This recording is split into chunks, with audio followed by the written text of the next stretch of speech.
Ya, kelihatan. Aduh, bentar ada.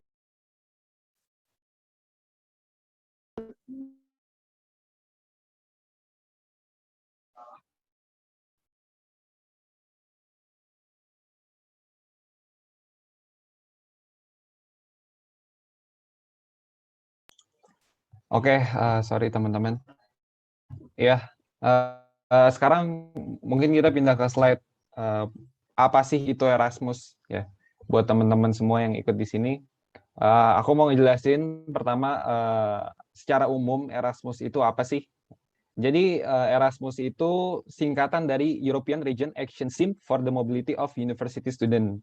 Nah, ini nih program dari European Unity ya, Persatuan Bangsa-Bangsa Eropa, sebuah program pertukaran mahasiswa Uni Eropa yang didirikan pada tahun 1987. Nah, jadi ini tuh program pertukaran pelajar dari berbagai negara Uni Eropa, salah satunya Turki. Ya, pendidikan di Turki merupakan bagian dari Uni Eropa.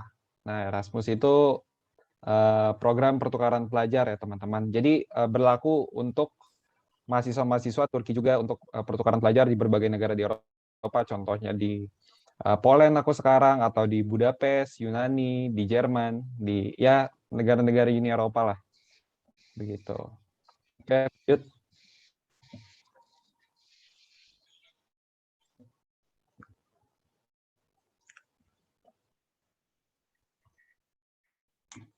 Nah, eh, buat kenapa sih harus Erasmus? Jadi Erasmus ini kan berlaku untuk mahasiswa dan mahasiswi yang ada di Turki ya. Dan mereka juga berlaku untuk teman-teman istilahnya yabancı. Yabancı itu adalah orang-orang yang bukan penduduk asli Turki. Contohnya seperti orang Indonesia, orang-orang Timur Tengah seperti Suriah, Afghanistan atau negara-negara lain. Jadi bukan hanya orang-orang asli Turki yang bisa mengikuti program Erasmus ini, tapi teman-teman juga yang mahasiswa internasional pun dapat mengikuti program Erasmus ini. Nah, ya karena ini adalah kesempatan yang lumayan oke ya buat teman-teman, bisa bisa untuk karena kuliah di Turki bisa mengikuti program seperti Erasmus ini, ya jangan disia-siakan gitu. Coba lanjut lagi. Nah, ini regulasi-regulasi dalam Erasmus ya.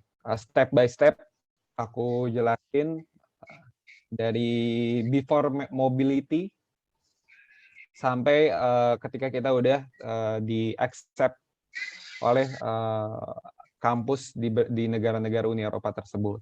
Nah, jadi tahapannya itu adalah biasanya ketika program Erasmus dimulai dari kantor di setiap kampus itu biasanya ada sebuah kantor namanya Uluslararası Office. Jadi kantor itu tuh yang menangani hal-hal internasional.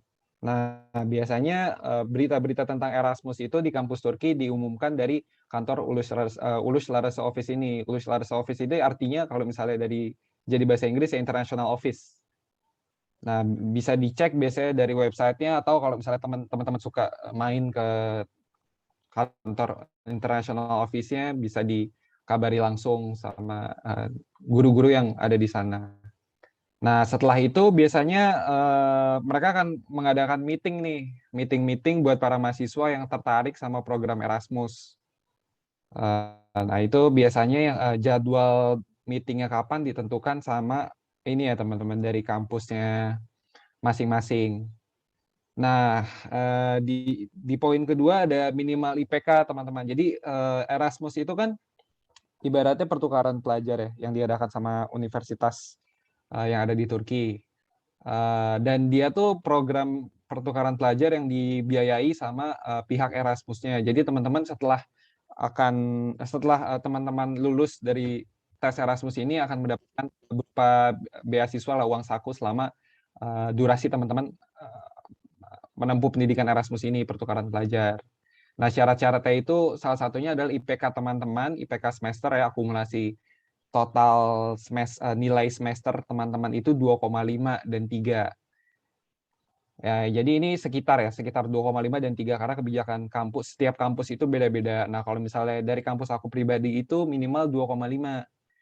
Memang IPK 2,5 itu kalau di Indonesia terbilang standar ya, 2,5 mudah untuk diraih karena rata-rata IPK di Indonesia itu 3, 3,3, 3,4. Nah, cuman untuk aku sih, mungkin teman-teman Turki yang lain juga merasa seperti ini, kayak IPK 2,5 ke atas itu udah suatu hal yang bagus untuk dicapai gitu, karena sedikit sulit, memang lebih sulit daripada uh, kuliah di Indonesia ya untuk dapat IPK di atas 2,5.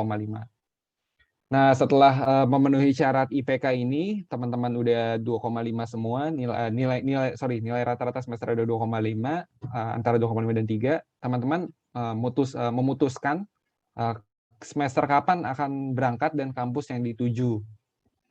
Nah, ini memutuskan semester kapan yang akan berangkat juga penting nih. Kenapa? Soalnya balik lagi kan tadi kita harus memperhitungkan IPK total dari akumulasi semester sekian sampai sekian kan.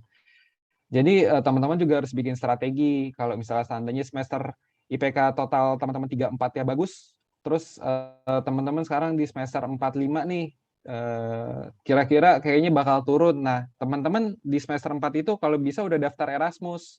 Karena takutnya di semester selanjutnya bakal turun dan akhirnya di bawah 2,5 IPK-nya. Akhirnya nggak tidak sesuai, tidak memenuhi syarat ya IPK-nya untuk ikut program Erasmus. Nah, itu harus ada strateginya. Lalu untuk kampus yang dituju ini juga harus didiskusiin sama dosen koordinator fakultas teman-teman di Turki. Nah, jadi di kampus-kampus Turki itu setiap fakultasnya ada dosen yang menangani masalah Erasmus ini, dan dia ada kantornya. Nanti mungkin ya kalau misalnya di kampus aku tuh di pintunya ada tuh kayak namanya misalnya siapa, terus di bawahnya Erasmus koordinator. Nah, itu kita selama sebelum berangkat di Turki bakal banyak ada komunikasi sama dosen tersebut tentang kampus-kampus yang dituju, karena kampus yang dituju itu kita nggak bisa asal milih juga di mana negaranya atau kampusnya yang mana di negara tersebut. Biasanya udah ada kerjasama dengan kampus yang teman-teman tempuh pendidikannya di Turki gitu. Nah, terus ada juga nih syaratnya mengikuti ujian bahasa Inggris. Nah, buat teman-teman di sini nggak usah takut yang TOEFL-nya mungkin belum punya nilai TOEFL nih aku, terus IELTS-nya juga belum pernah nyoba, belum pernah ujian IELTS. Nah, teman-teman nggak usah takut asal teman-teman punya dasar bahasa Inggris dan teman-teman yakin mampu dalam berbahasa Inggris. Di Turki itu tesnya dia tes tersendiri teman-teman. Jadi nggak perlu bawa nilai ujian IELTS, nggak perlu bawa nilai ujian TOEFL.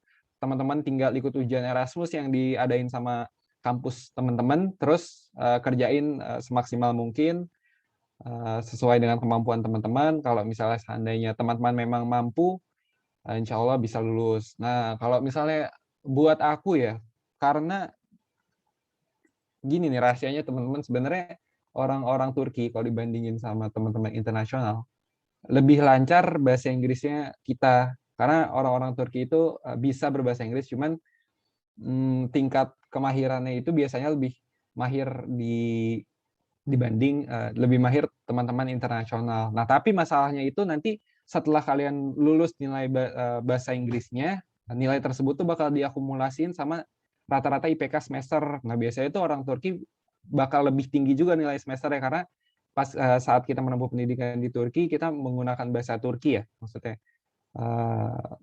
dalam pembelajaran itu memakai bahasa Turki. Nah, mereka otomatis biasanya lebih paham. Nah, terus setelah ujian, ya yang pasti berdoa mendapat hasil yang terbaik ya. Karena berdasarkan yang tadi aku paparin, walaupun ya ada plus minusnya kan. Maksudnya dari teman-teman Turki biasanya IPK-nya lebih besar, terus kalau misalnya dari nilai bahasa Inggris lebih paham mahasiswa internasional gitu. Jadi ya jangan lupa berdoa lah supaya bisa bersaing gitu nilainya. Terus kalau misalnya seandainya udah dapet, jadi teman-teman itu biasanya ada pengumuman dari pihak kampus, dari pihak si kantor international office tiap kampus di Turki ini, teman-teman. Nah, mereka bakal ngasih pengumuman kalau misalnya ini nih list orang-orang yang lulus ujian dan lulus minimal IPK ini setelah diakumulasi. Jadi minimal IPK itu sebenarnya sebagai syarat nanti setelah teman-teman ujian dan ngumpulin nilai IPK bakal dimasukin lagi sama orang-orang yang daftar Erasmus. Nanti ada peringkat-peringkatnya tuh. Nah, itu setelah teman-teman masuk ke dalam peringkat-peringkat yang istilahnya masuk ke kalau nggak salah 300-an orang lah yang keterima satu universitas sekitar 300-an orang. Seandainya teman-teman masuk 300 itu, teman-teman baru bisa apply. Nah, habis itu teman-teman koordinasi kalau misalnya teman-teman keterima, terus mereka bakal nunjukin langkah-langkah selanjutnya seperti apa, terus biasanya setelah itu tuh harus apply kampus-kampus yang negara tujuan teman-teman. Nah, itu jangan sampai kelewat deadline karena banyak kasusnya teman-teman aku di Turki, teman-teman Indo, dia tuh telat nge-apply deadline atau ya ada beberapa deadline yang dia lewati sampai gagal untuk ikut program Erasmus ini. Jadi mesti dipantau terus nih. Kadang beritanya pun nggak apa ya, nggak yang ini banget, nggak yang jelas banget dipampang misalnya di kampus. Teman-teman mesti ngecek di website-nya setiap hari atau ngecek di website kampus tempat yang dituju juga setiap hari. Jadi mesti hati-hati banget dengan deadline, jangan sampai nggak jadi padahal udah lulus ujiannya gitu. Nah, ini setelah teman-teman ini ya, teman-teman after acceptance-nya. Nah, jadi setelah teman-teman diterima, ada namanya learning agreement.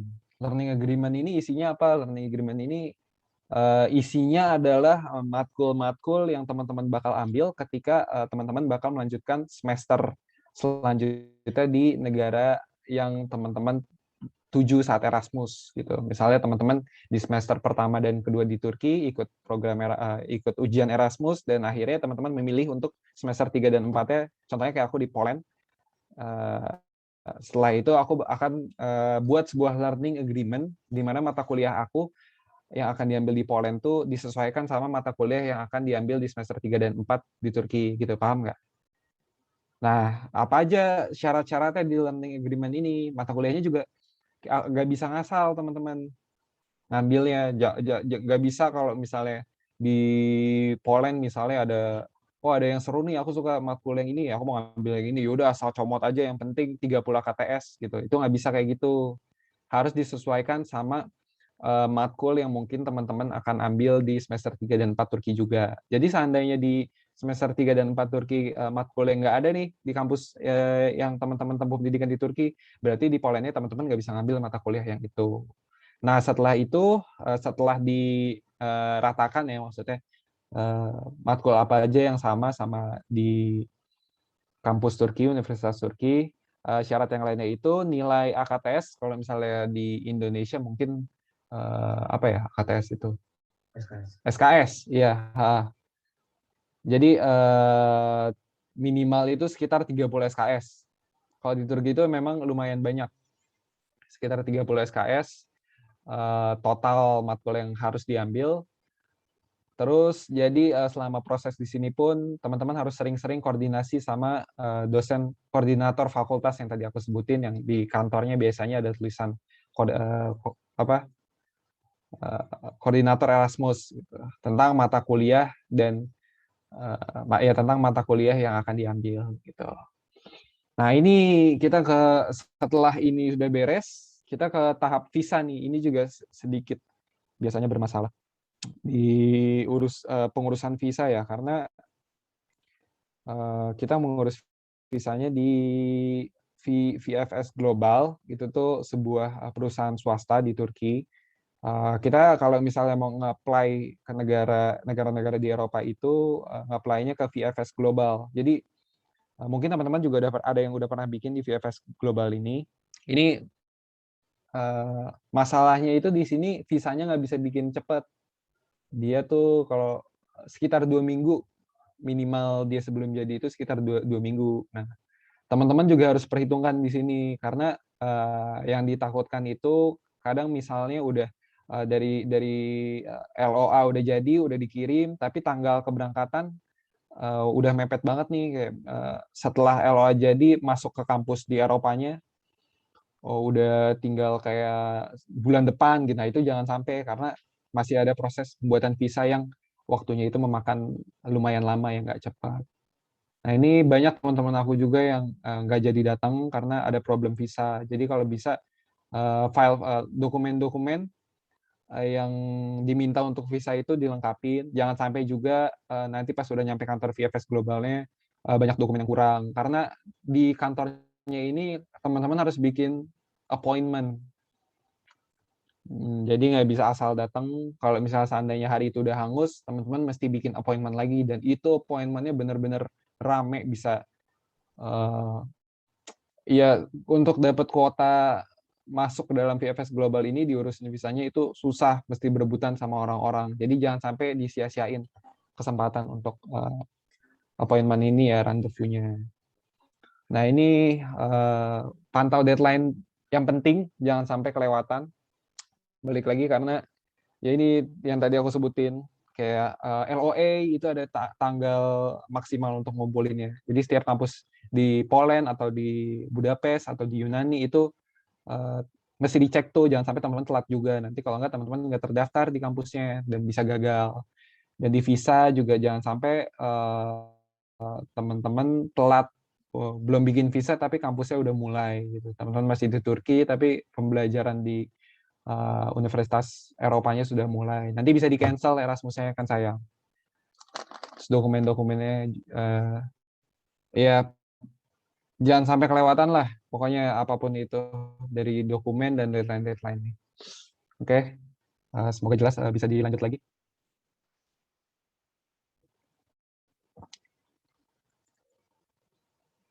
Nah, ini dari pengalaman pribadi aku ya. Kenapa sih aku milihnya Polandia? Nah, gini, sebenarnya gini teman-teman, sebelumnya aku mau ngejelasin.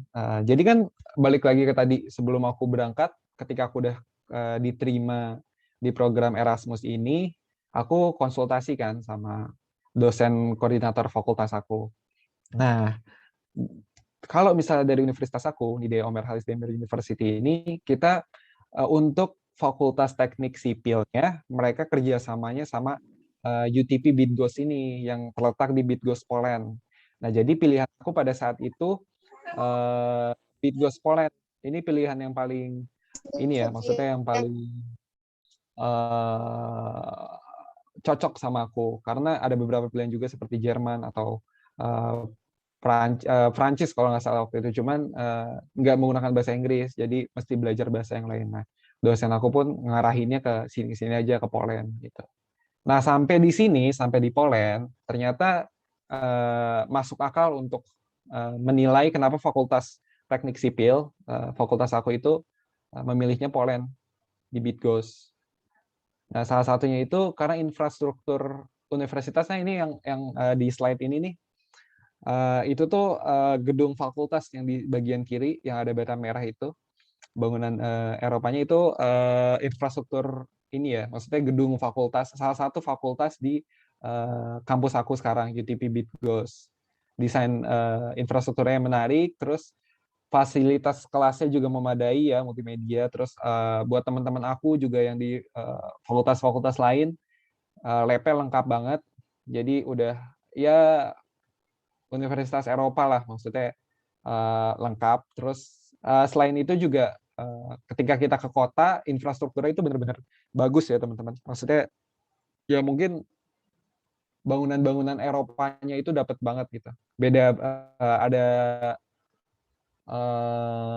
sebuah kepuasan estetika ketika melihat bangunan-bangunan tersebut. Apalagi kan aku teknik sipil. Jadi senang kalau misalnya melihat bangunan yang bagus. Nah, keuntungan yang lainnya yang bisa didapatkan itu di Polandia, mereka kursnya sendiri, teman-teman. Kurs mata uangnya itu sendiri. Jadi kalau misalnya di Jerman, contohnya itu kan mereka masih pakai euro nih. Euro itu mahal ya. Kalau misalnya kursnya negara-negara yang pakai kurs euro mahal. Karena kalau nggak salah sekarang euro itu sekitar berapa ya? Kalau misalnya ditelein lagi naik banget tuh. 1 euro udah 18 telean. Jadi karena aku di sini pakai tele, bakal berasa banget nih kalau misalnya seandainya pakai euro. Nah, untungnya di Polandia ini makanya zloty, mata uangnya. Dan zloty ini kalau bisa dirupiahkan sekitar 3.500 rupiah, jadi masih lumayan terjangkau. Dan biaya hidup, ya biaya hidupnya juga nggak begitu mahal ya. Contoh aku asrama di sini per bulannya itu masih terjangkau sekitar kayak 400 zloty. 400 zloty itu kan sekitar 1 jutaan ya, 1,2, 1,3. Jadi ya masih murah lah. Maksudnya nggak murah sih, cuma terjangkau dibanding dengan negara-negara lain yang ada di Eropa. Kayak boleh lanjut.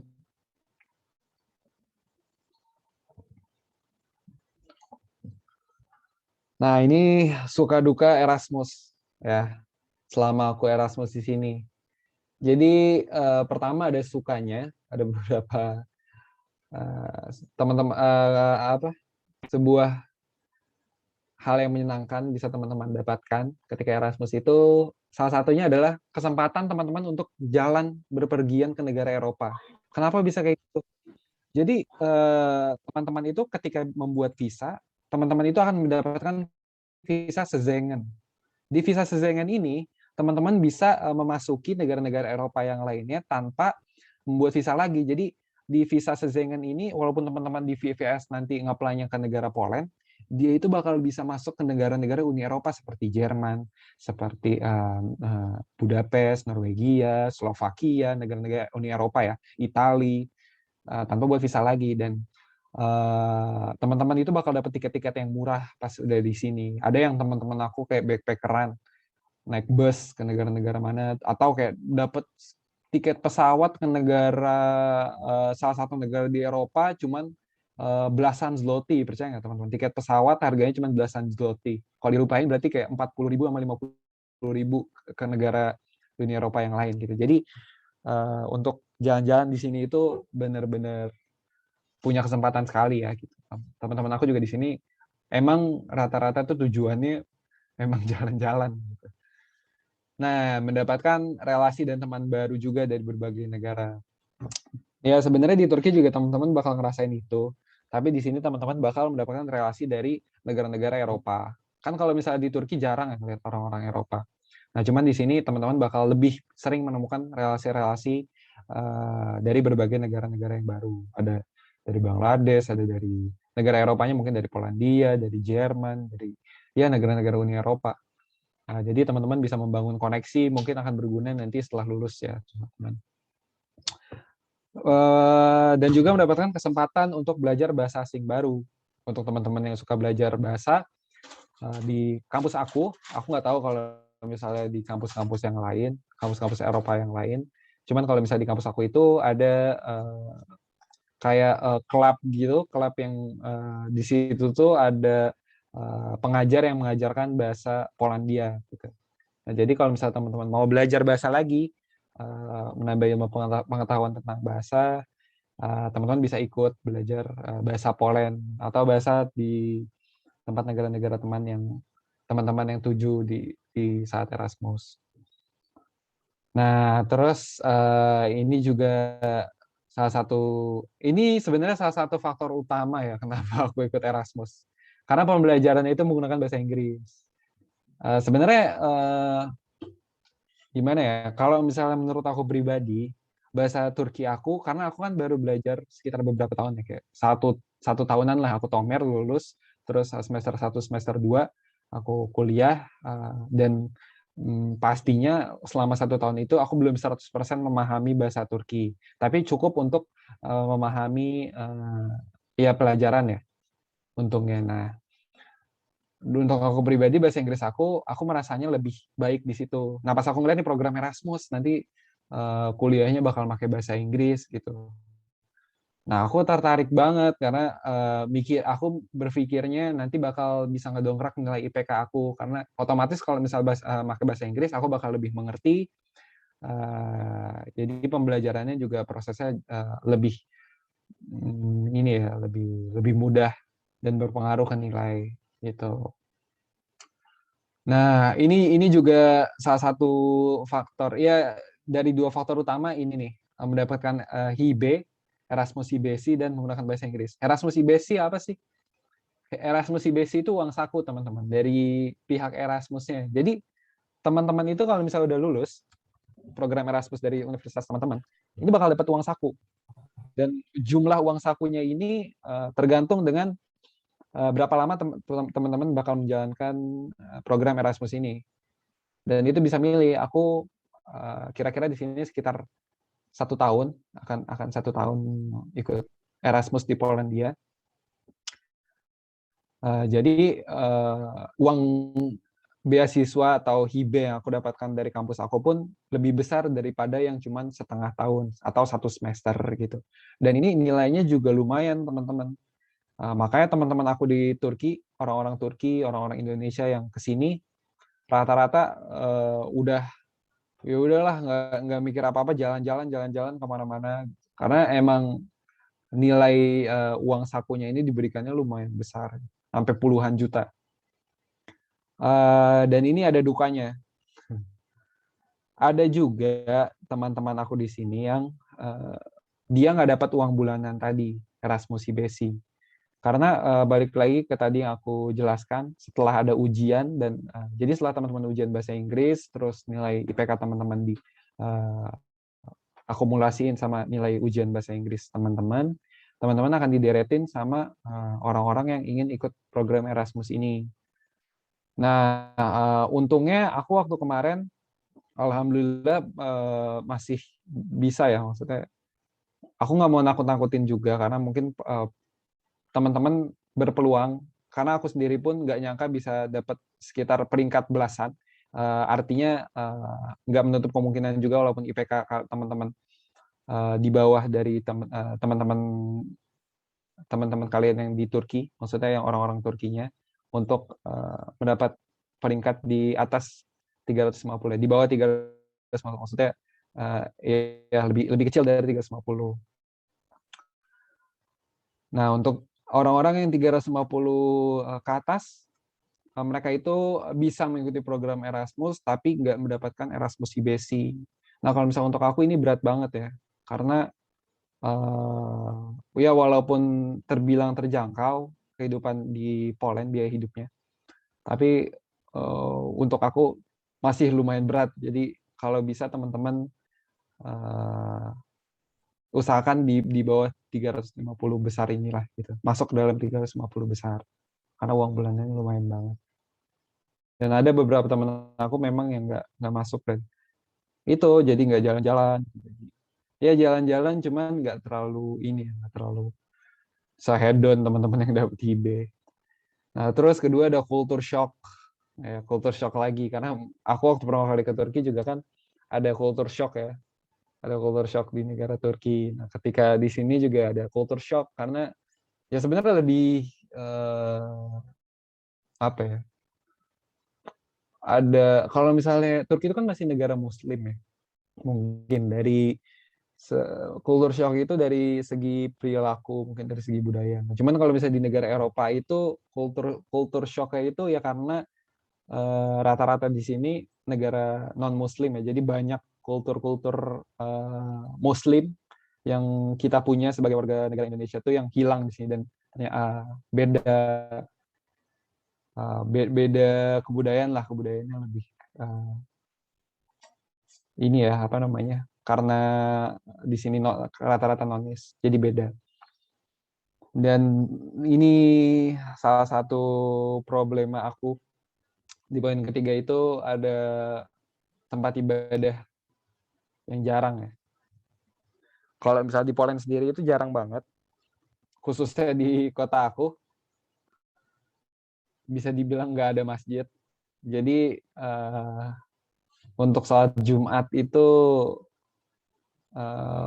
belum bisa dilaksanakan karena kan ada syarat-syarat yang harus dipenuhi. Itu sih yang aku kangenin tuh, sholat Jumat di masjid gitu, karena masjidnya nggak ada. Rata-rata di sini gereja ya teman-teman. Kalau misalnya kemana-mana gereja gitu, nggak ada azan gitu. Yang teman-teman dengar tuh lonceng gereja. Dan ini juga hati-hati nih beli makanannya, harus hati-hati banget. Apapun itu makanannya, mau makanan di restoran, makanan mungkin kalau misalnya teman-teman suka masak frozen food kayak nugget atau kayak yang tepung-tepungan gitu ya, teman-teman harus hati-hati juga karena bisa aja contoh kayak frozen food nugget luarannya ayam, di dalamnya itu ada sosis dan sosisnya itu babi. Nah itu jangan sampai kayak gitu buat teman-teman. Mesti teliti membeli makanan. Gitu. Karena ya aku hampir setiap saat jalan-jalan di sini itu uh, yang disediakan oleh penjual-penjual makanan itu babi.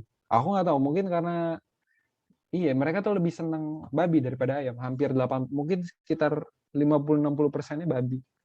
Kayak misalnya kalau orang Indonesia sukanya ayam, di sini sukanya babi dan harganya pun lebih murah. Gitu. Oke, bisa dilanjut lagi.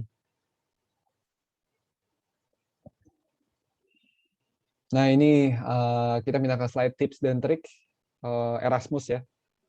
Uh, Pertama, tentukan dan perbanyak info mengenai Erasmus. Sorry. Oke. Okay. Tentukan perbanyak info mengenai Erasmus, negara dan universitas tujuan yang baik dengan baik, sorry. Nah, iya ini sebelum teman-teman ikut Erasmus, biasanya teman-teman semasa-masa Tomer nih, udah ada tuh yang kayak aku pengen ikut Erasmus nanti kalau misalnya udah kuliah. Nah, kalau bisa sih dari awal-awal Tomer udah ditargetin untuk ikut Erasmus. Ya, seenggaknya aku juga nggak ditargetin banget sih. Kayak cuman aku tahu kalau misalnya ada info Erasmus dan kapan untuk universitas aku dimulainya. Jadi aku bisa mengikuti ujiannya dengan sesuai ya. Aku bisa mengikuti ujiannya karena aku tahu gitu infonya. Nah, terus teman-teman juga harus mengatur keuangan dengan baiknya. Kan nggak ada yang tahu nih teman-teman, seandainya 350 yang kayak tadi lagi yang aku bilang, seandainya teman-teman di atas 350 orang yang lulus Erasmus, teman-teman bisa mengikuti program Erasmus ini tapi nggak dapat hibesi, uang saku dari pihak Erasmus, teman-teman harus punya tabungan. Nah, sebenarnya kalau misalnya teman-teman dapat hibenya juga, teman-teman ada baiknya punya tabungan. Karena ya mungkin kalau misalnya dari hibe teman-teman bisa jalan-jalan ke 3-4 negara, kalau misalnya teman-teman punya tabungan plus beasiswa Erasmus ini bisa jalan-jalan ke lebih banyak negara lagi. Gitu. Jadi harus pinter-pinter mulai menabung ya. Nah, terus tertarik belajar bahasa asing buat teman-teman nih yang sebelumnya bahasa Inggrisnya mungkin tahu bahasa Inggris tapi ya belum terlalu lancar atau gimana. Nah, teman-teman dipersiapkan dari sekarang karena ujiannya itu ada banyak, ada ujian uh, apa dialog, kayak conversation, ada grammar, ada bikin makalah atau kayak artikel gitu, ada bikin ya ada banyak ujian yang diberikan oleh pihak kampus di Turki lah dari pihak Erasmusnya yang teman-teman harus bisa ini ya bisa dikerjakan gitu sebagiannya. Jadi ya perbanyak nonton film yang bahasa Inggris kan. Terus ya perbanyak ngomong bahasa Inggris juga, speakingnya praktisnya dilatih, dengerin musik, dengerin lihat lirik-liriknya, terus ambil kursus mungkin yang formal. Ya itu tipsnya. Terus perbanyak juga relasi sama orang yang ditemui. Jadi kalau misalnya punya teman yang saling mengingatkan tuh kan enak. Jadi kalau misalnya teman-teman seandainya dari awal udah ngomong ini sama orang A atau orang B, nanti kita ikut Erasmus ya gitu, atau kita janjian mau ikut program ini ke negara ini. Jadi saling mengingatkan kalau misalnya ada berita tentang berita-berita tersebut ya kayak misalnya aku tuh ikut Erasmus awalnya karena diingetin sama guru aku yang ada di kantor internasional karena aku deket sama dia ya. Awalnya aku cuman iseng-iseng aja lagi main terus dia ingetin kamu mau ikut Erasmus nggak katanya lagi buka nih pendaftarannya. Kamu kalau bisa ikut ikut aja ntar ikut ujian tanggal segini segini. Oh iya aku kayak oke oke boleh boleh. Nah, akhirnya ya qadar Allah bisa bisa nyampe sini ya.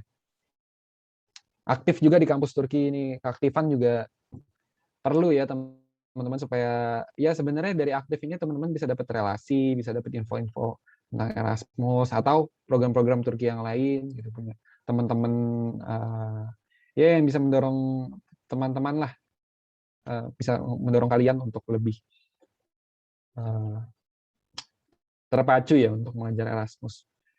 Nah, ini juga yang paling penting kalau misalnya IPK teman-teman, nilai rata-rata semester teman-teman di atas 2,5 itu insya Allah aman. Kalau misalnya 2,5 ke bawah itu, setahu aku nggak bisa deh, maksudnya syaratnya itu minimal 2,5, nanti habis itu akumulasiin lagi sama nilai bahasa Inggris teman-teman. Nah, kalau bisa nilai semester teman-teman di atas 2,5. Jadi selain bahasa Inggris, bahasa Turki teman-teman juga kalau bisa eh, dipertajam lagi ya, supaya nanti di semester teman-teman ketika menempuh pendidikan di Turki bisa mendapatkan ya nilai rata-rata yang bagus gitu. Ya, bisa lanjut. Nah, ini pengalaman-pengalaman di masa Erasmus nih yang aku nggak dapet di Turki.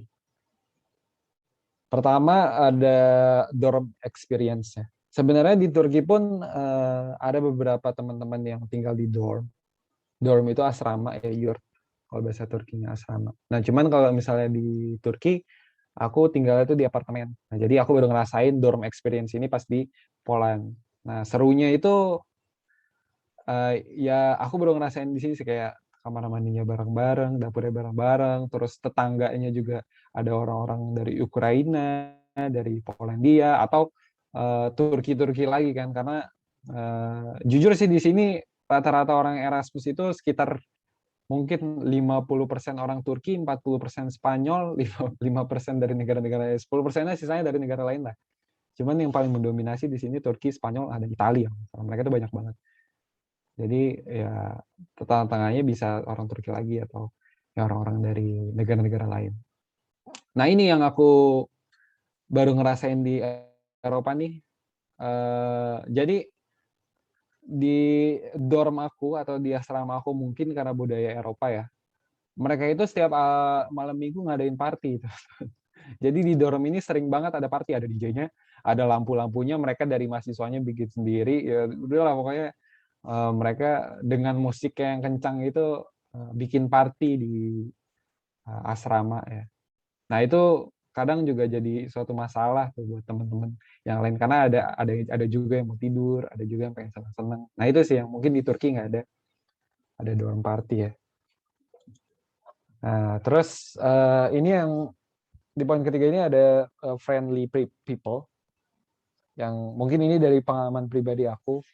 Kalau misalnya orang-orang Polandia ini lebih friendly kepada orang-orang ya kepada orang-orang asing lah, ya Yabancı. Kepada Yabancı itu mereka lebih friendly.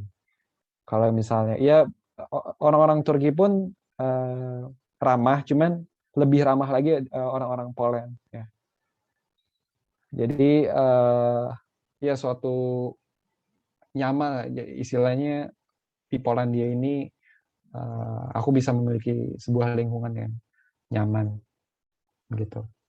Nah, ini balik lagi nih tadi aku pengalaman di sini mesti hati-hati belanja makanan, karena ya sekitar ya 60%-nya babi ya. Kadang ada kayak sebuah restoran nih, dia jual banyak menu, kayak misalnya ada sosis, ada hotdog sosis ini, sandwich sosis ini, itu isinya babi, so pasti ada salah satunya, di salah satu ingredients-nya itu bahan-bahannya ada babi, jadi mesti hati-hati gitu. Nah, ini terus di poin kelima ada Eurotrip yang tadi aku bilang juga, ada banyak kesempatan untuk jalan-jalan keliling Eropa kan. Nah, ini kesempatan yang jarang banget nih, dan mungkin sebuah kesempatan yang besar ya buat apalagi orang-orang Indonesia yang tinggal di bagian bawah dari Asia kan, Southeast Asia, di Asia Tenggara, dia untuk jalan-jalan di Eropa terus dibiayai, itu sebuah kesempatan yang sangat menguntungkan ya. Jadi ini ya pengalaman-pengalaman yang seru lah di masa Erasmus, dan bisa didapatkan di Erasmus salah satunya. Ya, bisa lanjut.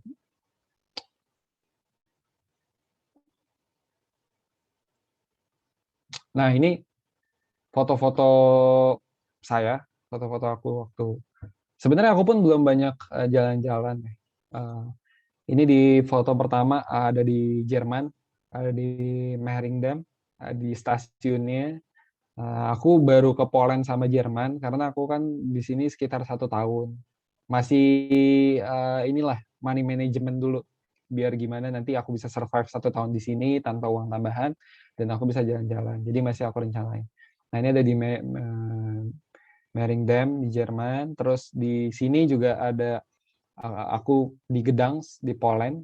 Kalau teman-teman tahu ada pemain ini nih, pemain Indonesia yang waktu itu sempat main di Gdansk. Siapa ya? Nah ini aku waktu kesini dibiayain sama pihak UTP-nya ya, dari pihak BitGoes. Dari pihak BitGoes-nya dibiayain trip ke sini dari tiket. Nah, cuman untuk hal-hal yang dilakukan di sana ditanggung pakai uang kita sendiri. Nah, ini lumayan banget. Ini juga di Jerman di Brandenburg Gate.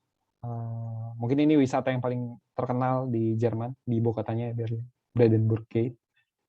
Biasanya orang-orang kalau ke Jerman fotonya ke sini. Nah, ini di kota aku tempuh pendidikan nih di Bitgos. Dua teman aku. Sebelah kanan teman dari Indonesia, yang tengah dari Turki. Gitu. Ya, lanjut.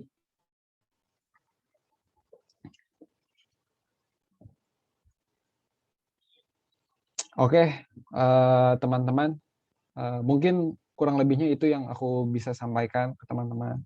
Semoga teman-teman bisa mudah memahaminya. Mohon maaf kalau misalnya ada kurangnya ya teman-teman.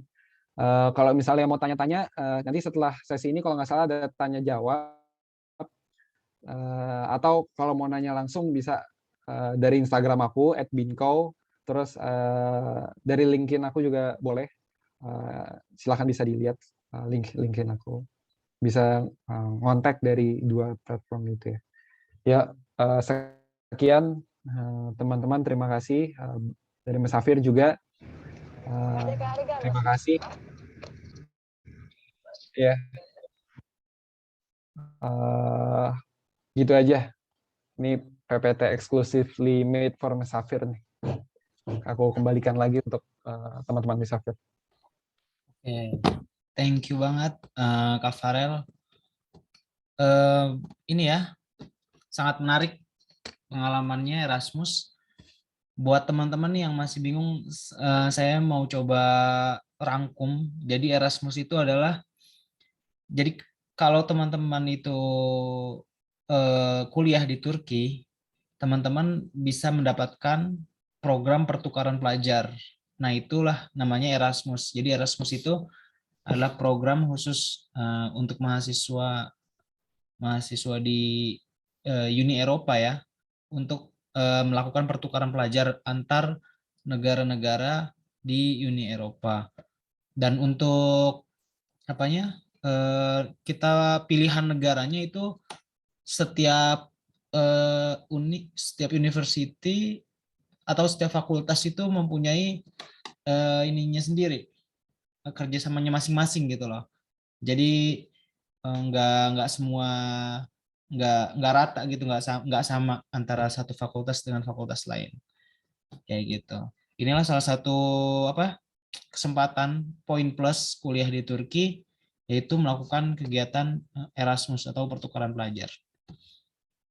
Untuk teman-teman, apabila ada yang ingin bertanya bisa langsung chat di kolom chat atau bisa langsung tanya aja. Kalau nggak ada yang nanya, saya mau coba nanya nih. Untuk Kak Farel, waktu datang ke Poland ini keadaannya masih pandemi apa gimana ya? Terus berpengaruh nggak gitu dengan apa sih namanya, ekspektasi daripada kegiatan Erasmus itu? Oh iya, karena iya pandemi juga ya. Kalau misalnya berpengaruh atau enggak sih berpengaruh banget sebenarnya karena dokumen-dokumen yang harus dilengkapin untuk datang ke Eropa ini rada ketat. Pertama teman-teman harus vaksin. Vaksinnya itu harus BioNTech. Kalau misalnya Indonesia kan rata-rata Sinovac. Nah, teman-teman harus vaksin 2 kali BioNTech dan setelah vaksin harus udah lewat 14 hari dari vaksin kedua itu. Jadi teman-teman harus bawa surat vaksin, terus teman-teman ya ketika di airport teman-teman tunjukin, akhirnya kalau misalnya seandainya valid, teman-teman bakal dilolosin gitu.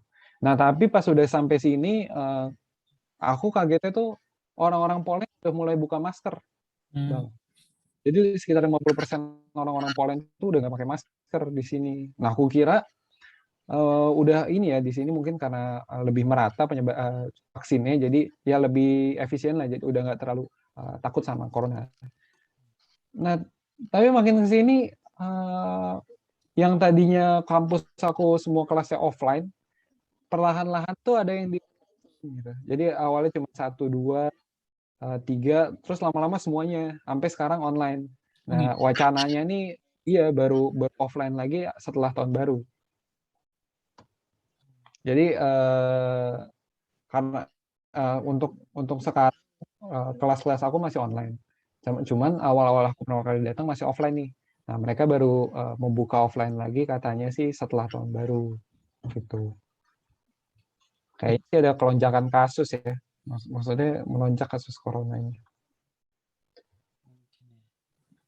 Tapi kalau untuk trip sendiri maksudnya mau jalan-jalan antar negara gitu, apakah terganggu gitu karena pandemi? Dan seberapa sibuk sih apa sih namanya Erasmus sehingga bisa apa Europe trip gitu? Apakah nggak terlalu sibuk apa gimana? Eh, Sebenarnya kalau misalnya dibilang dari kesibukan, kayaknya setiap fakultas beda ya. Kalau misalnya dari aku, eh, dia tuh banyak kan lebih ke project mungkin kalau misalnya fakultas sipil, dan project ini makan waktu lumayan lama. Jadi ya mesti inilah devote diri kita ke project itu, dan rada keras ya. Cuma kalau misalnya teman-teman aku yang jalan-jalan itu dari fakultas mungkin teknik pangan gitu, mereka lebih sering praktek. Jadi kalau misalnya prakteknya udah beres pada hari itu, oke, udah beres semua gitu jadinya. Nah, teman-teman aku juga mungkin semenjak online ini ada beberapa yang karena online bisa jalan-jalan seminggu, dia sambil ikutin pelajaran dari Jerman, mungkin maksudnya sambil mengikuti pelajaran di Poland terus jalan-jalan di Jerman, jadinya ya sambil jalan-jalan sambil sambil ikut kelas gitu. Ada juga mungkin yang waktu masa-masa offline itu sekitar 1 hari 2 hari di negara yang dia tuju, kayak dia jalan ke negara ini selama 2 hari. Nah, biasanya kalau misalnya dalam seminggu ini waktunya nggak lima hari banget nih full kelas, ada kayak hari Senin atau hari Selasanya kosong, jadi ada waktu buat istirahat gitu. Itu berasa kayak ini aja ya, jalan-jalan antar kota di Indonesia nggak sih? Iya, karena dia masih satu pulau gitu kan. Iya, gitu ya. Terus belum ada yang nanya nih, saya mau coba tanya lagi. Kalau di mungkin bayangan teman-teman untuk melakukan sampai ke Turki, kuliah di Turki dan sampai Erasmus ke negara-negara di Eropa itu membutuhkan biaya yang besar gitu. Coba bisa dikasih gambaran nggak sih, Kak Farel? Maksudnya sebesar itukah biaya untuk sampai kuliah ke sana tuh sesulit itukah gitu loh? Bisa nggak? Biaya di Turki apa biaya untuk ke Poland ini? Langsung, Uh, maksudnya dari iya, jadi kita kasih bayangan ke teman-teman eh, kuliah ke Turki, kemudian ngelakuin Erasmus gitu. Apakah oke, oke, nah, oke. gitu. Kalau misalnya di Turki sih biaya hidupnya terjangkau banget ya. Kalau misalnya untuk di Turki. Nah, setelah itu ada kalau misalnya teman-teman mau ikut Erasmus, dokumen-dokumen yang harus disiapkan, dan itu eh, ada biaya-biaya juga yang harus dikeluarkan nih buat dokumen-dokumennya. Contohnya buat visa. Buat visa itu biaya di VFS sekitar 100 euro, 99 $99, $100 ya kalau dibuletin. Untuk biaya buat visanya $99, terus untuk asuransi juga sekitar, asuransi itu minimal yang 36.000 tele. Nah, tapi harga asuransinya itu sekitar 600 tele. Maksudnya nge-cover sampai 36.000 tele untuk biaya asuransinya. Nah, itu syarat untuk pembuatan visa juga. Nah, yang lainnya juga teman-teman harus punya jumlah uang di rekening Turki itu sekitar 6.000 tele kalau misalnya dulu ya. Kurang. Kalau misalnya minimal tuh 6.000 tele kalau misalnya zaman waktu aku berangkat. kemarin, karena kan sekarang TL udah naik, mungkin minimal angka minimalnya juga udah naik. Kalau misalnya dulu aku sekitar 6.000 TL. Nah, tapi 6.000 TL-nya ini sebagai jaminan aja kalau misalnya teman-teman tuh punya uang di rekening. Jadi nggak bakal dipakai buat apa-apa selain keperluan teman-teman yang lain gitu, bukan untuk dokumen. Nah, jadi kalau misalnya di totalin sekitar untuk berangkat sama tiket pesawat ya, tiket pesawat ke Poland itu ya 6-7 juta lah, 7 juta lah, 7 jutaan, sekitar 7 jutaan. Nah, tapi setelah teman-teman 7 juta ini kan bakal dapat HIBE-nya itu bakal turun. Bisa Iya. diganti atau di cover dari uang HIBE ini. Kalau HIBE itu berapa sih? Kalau boleh tahu? HIBE Kalau itu tergantung Bang, kalau misalnya dari kampus aku per bulannya 300 euro. 300 Cuman kalau euro. iya, ada beberapa kampus sekarang 450 euro Oh, per bulan. itu Nah, berarti tapi HIBE-nya itu biasanya iya, kalau misalnya ditotalin setahun bisa ya 30-40 jutaan lah buat oh, setahun. iya. Tapi nggak dikasih langsung 100% nih, biasanya 70% dulu. Nanti setelah pulang baru di kayak refund gitu ya. Nah, Kayak mungkin buat jaminan gitu, iya, biar kita balik. iya, benar. Ini ada pertanyaan masuk nih dari Riris. Kak, mau tanya untuk persyaratan masuk kuliah di Turki. Jadi kuliah ke Turki. Rata-rata yang perlu disiapkan apa aja ya? Ada tes bahasa Inggrisnya enggak? Ah, jadi syarat bahasa Inggris ada enggak gitu? Untuk kuliah di Turki. Ini ditujukan aku apa dari ke teman-teman Musafir yang mau Ke jawab? Kak Farel juga kalau mau jawab. Oke. Nggak apa-apa. Ah, Kalau sepemahaman aku ya, Riris, kalau misalnya persyaratan masuk kuliah di Turki itu rata-rata minimal itu ini ya nggak terlalu besar, 75 kalau nggak salah ya, 75 minimal rata-rata untuk bisa kuliah di salah satu jurusan di Turki ya.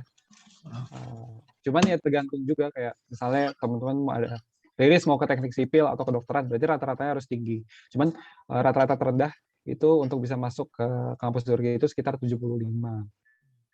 Nah, untuk tes bahasa Inggris itu nggak ada. Jadi yang berpengaruh itu di penerimanya, nilai berkasnya Riris. Kalau misalnya pakai jalur berkas, nah kalau misalnya pakai jalur YOTS ya, kalau Yos. misalnya ujian itu apa? Iya, YOS. Pakai jalur YOS, berarti yang berpengaruh itu nilai ujian YOS-nya, mungkin kayak nilai SBM. Kalau misalnya di Turki namanya YOS. Kalau di Indonesia SBM. Gitu. Jadi bahasa Inggris tidak berpengaruh selain untuk penerimaan kampus Turki. Ya, jadi untuk syarat masuk ke kampus Turki itu ya cukup pakai ijazah aja ya. Jadi mudah sebenarnya untuk masuk ke kampus Turki itu cukup dengan ijazah dengan nilai yang ya di atas 75 lah rata-ratanya kalau ingin gampang gitu keterimanya. Dan kampus Turki nggak mensyaratkan ini kok TOEFL kecuali kampus-kampus tertentu gitu kan. Ini kebetulan karena Kak Farel juga mahasiswa di Turki jadinya pertanyaannya juga banyak yang ini nih untuk kuliah di Turkinya gitu. Yang kedua ada Kak izin bertanya, Erasmus apakah boleh diikuti oleh mahasiswa Turki yang dapat beasiswa dari YTB, TDW, ISDB? Apa hanya boleh bagi mahasiswa yang kuliah di Turki secara mandiri? Oke, jawabannya adalah boleh, boleh banget. Tapi masalahnya ada teman aku yang anak YTB, dia beasiswa YTB selama di Turki. Pas mengikuti program Erasmus ini, uang beasiswa YTB itu di stop sampai dia beres Erasmus. Nah, jadi nggak ada pemasukan uang beasiswa YTB lagi sampai dia pulang gitu. Tapi uang YTB sekarang juga nggak terlalu besar sih, nggak nyampe 1.800 tele kalau nggak salah. 800.000 sekarang kalau bisa dirupiahkan. Nggak sampai 800.000. Iya, nggak nyampe. Nah, ini terjawab ya. Ini ada pertanyaan lagi nih. Sekarang kan beasiswa YTB mau buka. Oh ya, sebelumnya Kak Farel ke Turki beasiswa YTB apa mandiri? Aku mandiri saya. Mandiri Aku ya. nggak ikut TTP, cuman mungkin ada info-info sedikit. Nah, ada tips-tips buat LOI. LOI apa ya maksudnya? Eh, bisa diperjelas nih LOI-nya itu apa tuh? Letter of intent. Letter of intent ya? Oh ini esai. Pernah daftar nggak sebelumnya Kak Farel buat beasiswa ITB? Aku pernah daftar, cuman pernah ngebantuin temen buat bikin itu deh, esai gitu kayaknya. Oh iya, Itu esainya kalau kalau nggak salah yang tentang diri kita itu ya, iya benar. apa aja. Ah, iya sih, kalau misalnya infonya sih dari teman-teman yang keterima, itu dimantepin. Kayak harus punya keunikan dalam diri kita sendiri. Ada teman aku ceritanya tuh nilainya tinggi tapi kalah sama teman aku yang jago main bulu tangkis gitu. Di saya itu dia deskripsi dianya, kalau saya tuh jago bulu tangkis, saya tuh begini. Tapi nilainya padahal lebih kecil daripada teman aku yang nilainya tinggi tapi nggak jago bulu tangkis gitu. Jadi ya mungkin aku nggak tahu sih, mungkin hoki-hokian juga, tergantung dari pihak beasiswanya. Jadi ya teman-teman pintar-pintar ngejual diri aja lah. Keunikan-keunikan teman-teman dikeluarin di situ. Ya di LOI-nya ya, Gitu. di letter of intent-nya itu dijelasin tuh mungkin. Hmm. Terus apakah ada info beasiswa ekstensi teknik kimia di Turki? Ekstensi? Kurang paham. Ekstensi maksudnya apa ya? Dari D3 ke S1 mungkin? Apa gimana?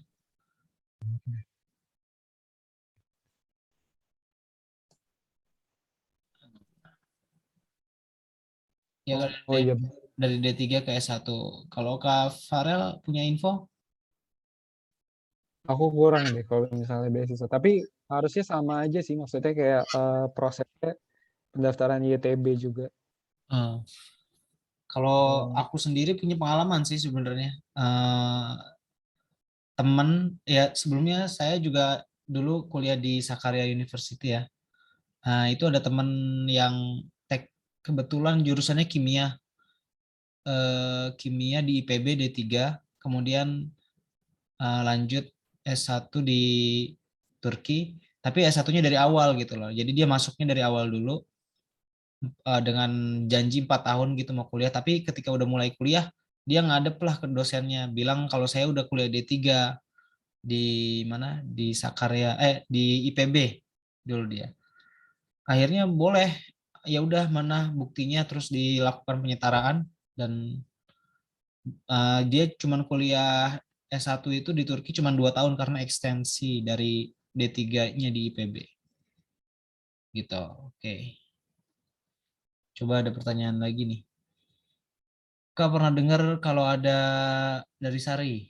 Kak pernah dengar kalau ada sertifikat TOEFL atau IELTS kita bisa tanpa ujian bahasa Inggris Erasmus itu gimana ya?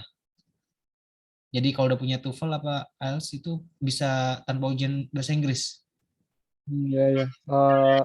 Kalau misalnya TOEFL kayaknya enggak sih. Kalau misalnya IELTS, sebenarnya aku nggak pernah dengar, cuman katanya IELTS diperhitungkan. Cuman Hmm. eh, setahu aku sih mau nggak mau harus ikut ujian, karena yang dipakai itu nanti nilai ujiannya gitu tuh yang diadain sama kampus. Hmm. Tapi ya, kurang tahu ya, kayak IELTS bisa dipakai apa enggak. Kalau menurut aku sih wajib semuanya ikut ujian dan diambil nilai dari situ gitu.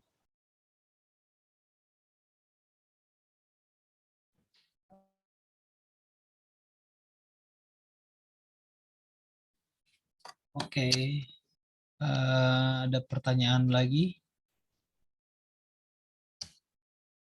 Terus sekedar info nih, saya sambil nunggu pertanyaan juga ya. Sekedar info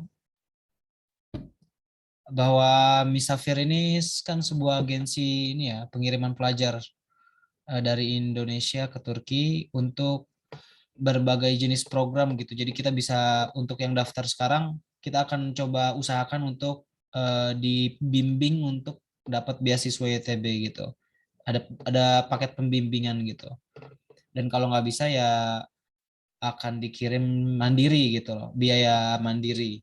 Untuk info lebih lengkapnya ada di Instagram Misafir, bisa dicek sama teman-teman semua.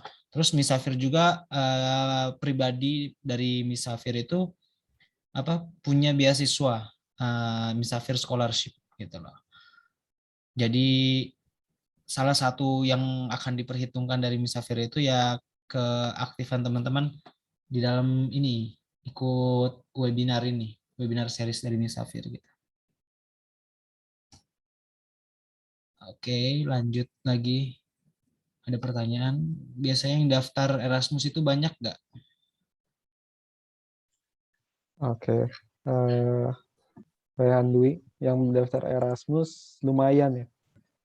Karena ini tuh dibuka buat semua orang yang mau daftar. Biasanya lumayan, aku lupa total yang kemarin tuh berapa, cuma lumayan banyak sih. Gitu. Ya lumayan banyak. Aku lupa tapi masih kayak berapa, maaf banget, cuman lumayan banyak karena dia ruang lingkupnya itu satu universitas ya. Maksudnya dari berbagai fakultas, bukan dari fakultas teknik aja. Jadi nanti kamu nilai-nilai itu bakal disejajarin sama fakultas kedokteran, arsitektur gitu. Ada kuotanya nggak? Ada kuotanya. Kuotanya itu sekitar 300 kalau nggak salah, 300-an orang. Terus beasiswa Misafir ada yang ke Eropa nggak, Kak? Ya, belum ada ya. Untuk Misafir sekarang fokus ke Turki. Jadi untuk ke Eropa sendiri bisa tempuh jalur ini, Erasmus. Amin, amin kan. Amin lah suatu saat. Kak, izinannya ujian Erasmus itu apa aja ya, Kak? Dan pakai bahasa apa? Oke, Razak. Jadi gini, Zak. Ujian Erasmus itu pakai bahasa Inggris.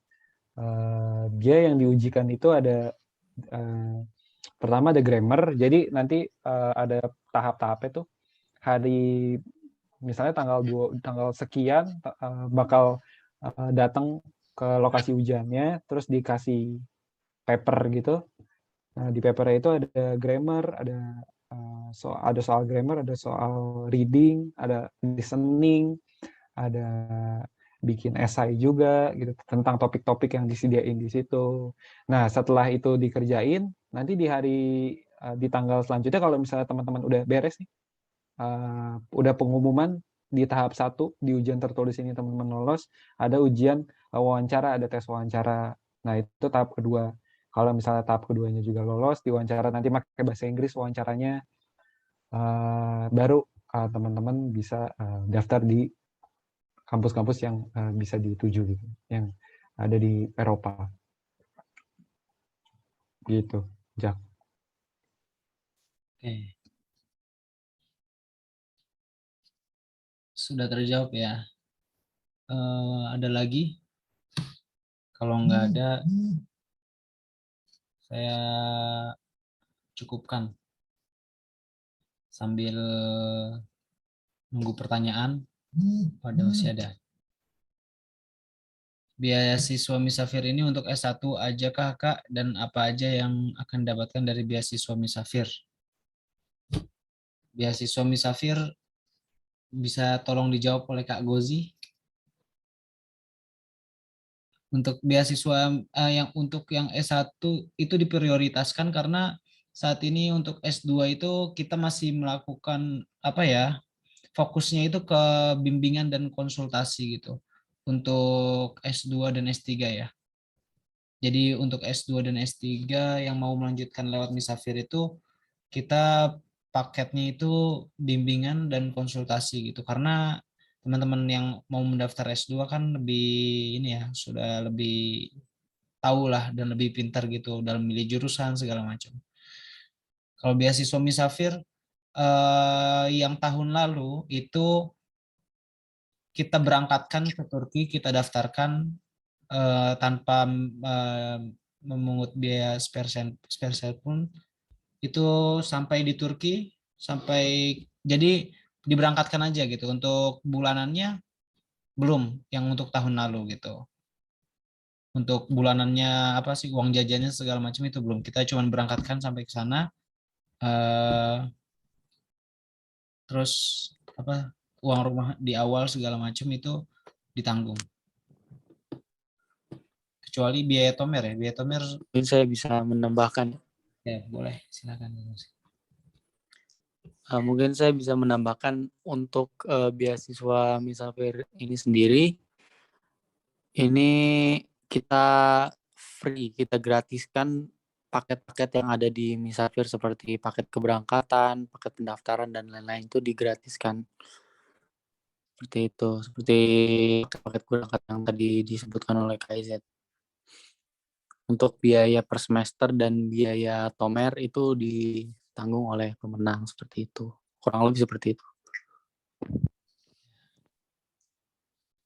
Ya mungkin sekian ya sesi tanya jawabnya.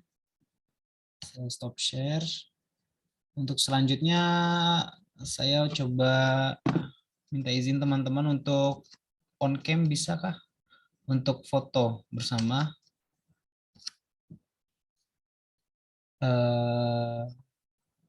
Akan lebih baik kalau on cam ya.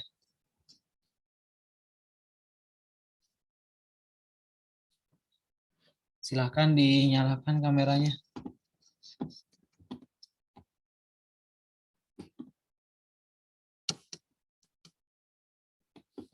Kak Bozi, nggak nyala kameranya.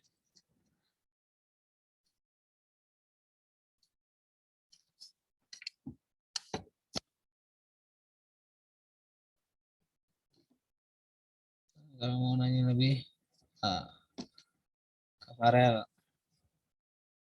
bisa langsung follow IG.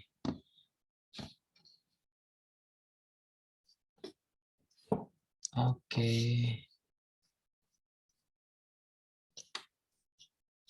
Saat nggak ada lagi yang on cam nih. Mungkin nggak ini kalau kondisinya lagi nggak kondusif. Kalau ada yang on cam tadi lagi siap-siap, bilang tunggu aja. Kalau nggak ada lagi, saya foto ya. 1, 2, 3.